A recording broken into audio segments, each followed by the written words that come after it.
I think I'm a special one. Welcome back to Son of Chelsea. Daniel Childs here. Hope you're having a brilliant Tuesday wherever you're watching or listening to this. As I did this time last week, I'm just responding to some of your comments that you've been putting under my videos on YouTube on a variety of topics. Enjoyed doing it last week. I think we've got some interesting ones and topics to dive into today. Actually, more questions or kind of comments today to respond to. So if you do want to have one of your comments flagged for next week's show, please do put them down below in terms of what you're thinking, feeling, strong thoughts about Chelsea, and we may be able to cover them next week. But let's jump into it. Firstly, here from Tilwell Johnson 4427, who said, it's frustrating, but this summer will determine where I stand. We have the pieces, but again, we are missing some pieces. I don't want another rampant summer. Just get me a striker and maybe a centre-back. Petrovic deserves a chance, so I won't call for a goalkeeper. This summer, I think for a lot of people, is probably like that. Maybe you're more in a camp of you've seen enough at this point, and I think that's maybe where I am a lot more, especially in terms of like the sporting directors. Last summer was so flagrantly unserious that it's very hard for me to completely give them a clean slate again. I guess maybe the slight tweak this summer would be if Chelsea do qualify for the Champions League and then we see similar antics again. I don't really know. You always have some true believers who will stick to toxic positivity no matter what, but I think most people would then have to kind of turn around and go, okay, there's no helping it anymore. But even then, you have different shades and kind of variations of people, right? But I think it's pretty unified that the sporting directors are not trusted. That this transfer strategy is not something that people believe in or have seen enough evidence to believe in. And I think I agree with you that there are some missing pieces. I don't think it's as simple as two players away from being amazing. I think people are being a little bit naive there, but you look at these key positions, if they fail at them again, how do they remain in their positions, I think is the big question. Apo puts here, I'm not really sure why all the focus has suddenly gone on to Sancho. He's been poor, it's true, but he's still better than Neto in my opinion. Neto's been abysmal all season, never looks up, constantly running down blind alleys and can't beat his man. All he does well is put crosses in, but it's not enough. At least Sancho can keep the ball in the final third and links up better with the players around him. Neto plays like he's the only player on the pitch most of the time. Sorry, rant over. Just find it strange that Sancho gets all the criticism and Neto hardly ever gets mentioned. This is a fair point that, if you contrast and compare those two players, Neto has been a disappointment. Sancho has been a disappointment. I think both have been disappointments. I think the frustration more with Sancho maybe comes from, as you've described, he gets himself into some brilliant positions and then seemingly does nothing with it. I think that's more my irritation with Sancho than Neto. Neto, I don't feel like, either by instruction or just his inability, doesn't get himself into the same obvious areas where he could shoot. I agree with you that I think Neto has got scrutiny this year. I think the difference is that Sancho is a higher profile player in some ways, just because maybe he's an English talent. He was at Man United. He was at Borussia Dortmund. He was flagged as a star quite early on. Different to Pedro Neto. Neto, of course, is a known name, but I just maybe think that that interest in Sancho is just a lot more because he's more of a star name. Maybe that's why he gets picked out more. But I also think it's because Sancho just doesn't have that much oomph to him as a player. Like, it doesn't feel like there is another gear. It feels like he slows down play a lot, and that frustrates people. I feel like what gains Neto a bit more credibility by some people, and I'm not entirely sure this is completely accurate because his output hasn't been that great, is that it feels like he is really busting a gut. He is going out there and leaving on the field. When you watch the full-time whistle, there's been many times this season where he collapses out of maybe fatigue, right? And we saw that especially when he was being asked for a brief period before the international break to play as a centre forward, which obviously was not his best role. I think that's why maybe people feel a bit more sympathy or just don't have the same disdain for Neto that they do for Sancho. Also, Sancho isn't officially a Chelsea player, or at least a permanent Chelsea player. He is a loan player. He is someone that people very easily can disconnect from at the end of this year. Neto, unlikely, right? We signed him for 60 million. He's going to be here for a while, most likely. So there may also be a part of that. But listen, I think neither of them come close to Noni Madueke, who I think has been Chelsea's best winger. And the frustration for me is Noni seems to get so much scrutiny when actually his output is far superior to both of those players. Pack here puts, I think the Chelsea hierarchy are not ready for Champions League. The fans crave it. I don't mind because this squad will embarrass the fans in the Champions League. I have seen this sentiment a bit now, especially since Sunday, the result that wasn't perfect, and there's major concerns that Chelsea aren't going to get Champions League football. They're going to be pushed out by Newcastle or whoever. And actually, when you look at the components, the frustrations, the flaws about Chelsea at the current point, are we actually ready for Champions League? Could we be embarrassed? I despise this mentality. I have to just be frank with you. I don't think it's a good mindset. I don't think it's good for Chelsea to waste another year in a weaker European competition, even if the Europa League is stronger than the Conference League. I don't think that benefits us. I don't think it's a sense of progression. I think it's a sense of stagnation. And I think if you deem it okay, then I think the hierarchy are going to be more than happy, because it just means that they can push their really mythical goalpost a little bit further down the line. There's not pressure. There's not scrutiny. You want to be in the Champions League for the financial benefits of it, of course, for the caliber of player you can hopefully attract this summer if you are going to be serious in the transfer market, and the sort of players you will probably lose out to if you're not in the Champions League, maintaining the good players you have. You know, despite their long-term contracts, I don't think the likes of Enzo Fernandez, Cole Palmer, Moises Caicedo are going to stick around for years and years and years playing in B and C European competitions and Chelsea getting nowhere close to winning a Premier League title. It just ain't going to happen. It happened in the past when we had an off season, but then Eden Hazard would then help us win the Premier League title the next year. You could keep those great players because we kept on winning. If you're not winning, you got serious issues, especially if you aspire to be a big club and you have players with big aspirations, which I think Chelsea have some of those. So that's a problem. This club has won the European Cup twice in my lifetime. They have a great European heritage. We have a Champions League history, even in years when we haven't won the crown, of actually going far and having some big wins. I just think it's a weak mentality. I don't think it's the mentality of a serious club. And that's something that I want Chelsea to become more of, to start competing seriously, to buy seriously in the market, to act like a serious club on big occasions. I want Chelsea to be forced into a scenario where they have to play serious teams and then react to it and adapt to it. You know, everyone talks about the young team and how much experience they need. You think what's going to be better for them or more beneficial to them is playing another season again, especially that first phase of the Europa League, which sure, it's still going to be more tricky and kind of higher caliber than the Conference League, but is that more beneficial to them, or playing in the Champions League against some real elite sides? To me, it has to be elite sides. I want to be in the Champions League. It's been a nice little exhibition in the Conference League. Hopefully we lift the trophy. We need to lift that trophy. But getting in the Champions League for me is still the main point. And if we get embarrassed, we get embarrassed. And the people responsible for that hopefully then fall in their sword because they're responsible for that failure. Chelsea Ultra here puts in full caps. I'm not going to shout for the benefit of your ears. It's becoming more and more clear that Jackson would be our best left wing option, but he is not a striker. This is an interesting point of view because very, very briefly last year we saw it under Mauricio Pochettino where he did use Jackson, at least in periods of games or maybe by instruction, to drift a little bit wide, and we saw the benefits of it. The nuanced thing about Jackson, right, is that his output at times has been lacking. He hasn't scored a Premier League goal since December. Yes, you can throw in the caveat that he was injured at the start of February, but he still had a chunk of Premier League games before he got injured, and he's had a couple since he returned. But like we saw his influence off the bench at Brentford, we saw his influence as a focal point against Spurs. I think it's very difficult for me to completely rubbish Nicholas Jackson. I just can't do it. My eyes show me a player that has the ability to be influential, and I think does too much, all round to make me think he's completely useless on the pitch. As a young striker too, the idea that we give up on him at this point because his finishing is still raw and erratic, I don't think is a smart play, especially if we're not guaranteed that you're going to be going out and signing someone who's vastly superior in the summer.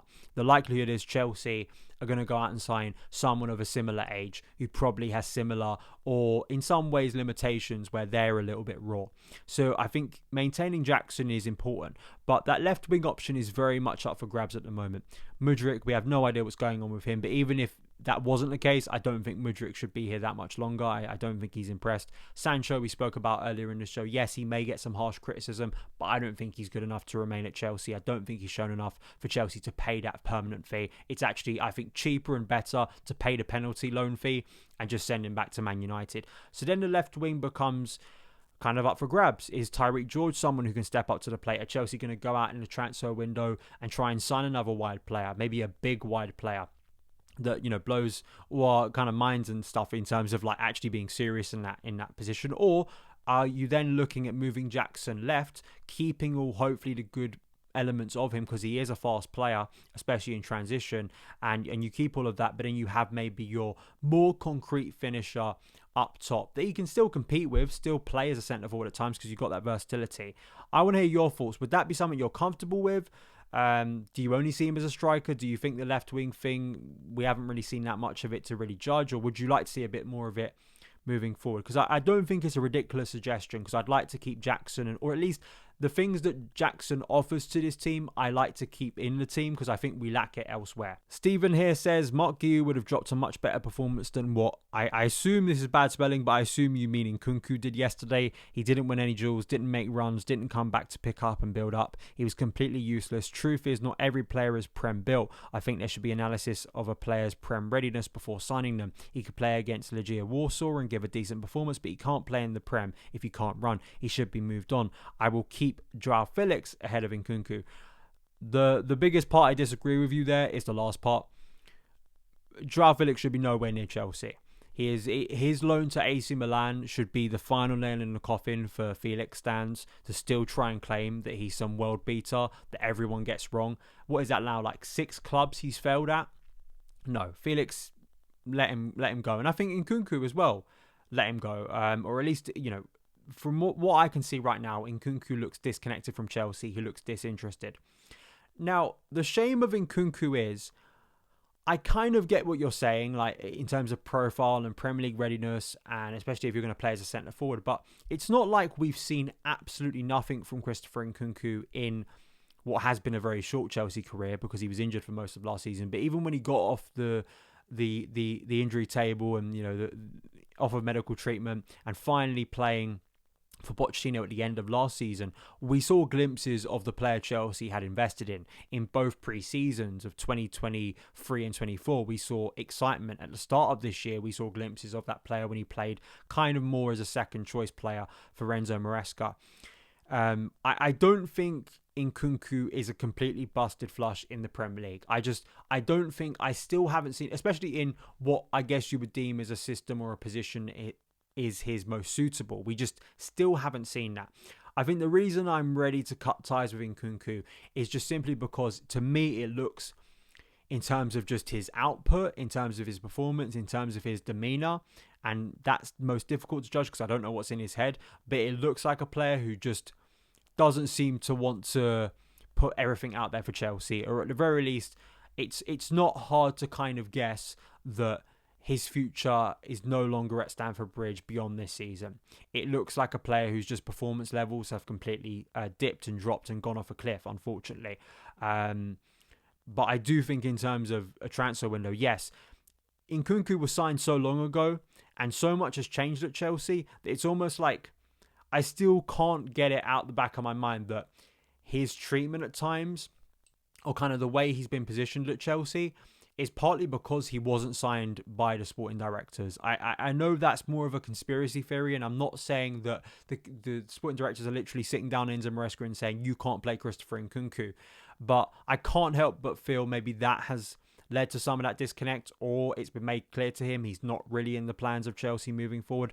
I don't know what it is. The Cole Palmer effect too, you can't deny that, but of kind of taking his position that he would have had when we signed him late in in 2023 in that summer window.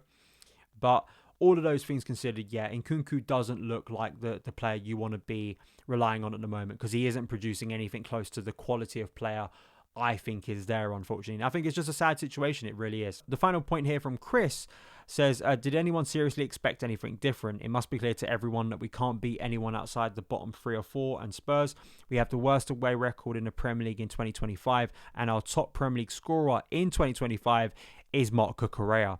That says it all, really. Maresca is a totally incompetent manager who should not be managing a club like Chelsea. He had no credentials in the first place. It's virtually unanimous now from what I've seen from the fan base that everyone realises that Maresca is out of his depth and he needs to go. An insult to Chelsea fans made worse by Maresca telling us constantly that the team is getting better when any rational person can see we are awful. What must the players think of him? In terms of Enzo Maresca and what's going to happen between now and the end of the year, I do think it's defining, and I think that the issue that Chelsea have currently is that it looks like the way the Premier League is shaping up and the way Chelsea are going to have to go to claim that Champions League spot, whether it's 4th or 5th, is probably beating someone either better than them or of a similar level, or at least in the top 10, top 6, top 7. We've talked about this already. And that's a real problem because Chelsea haven't done that all season, haven't done that for a long period of time. And as you rightly point out, it's very hard to argue against the fact that since the turn of the year, our results, our wins have come against teams who are not that great. You put Spurs in that category, even though it is Spurs and it means a lot to supporters. It is a lower team in the Premier League. Brentford are higher than them. We couldn't beat them on Sunday.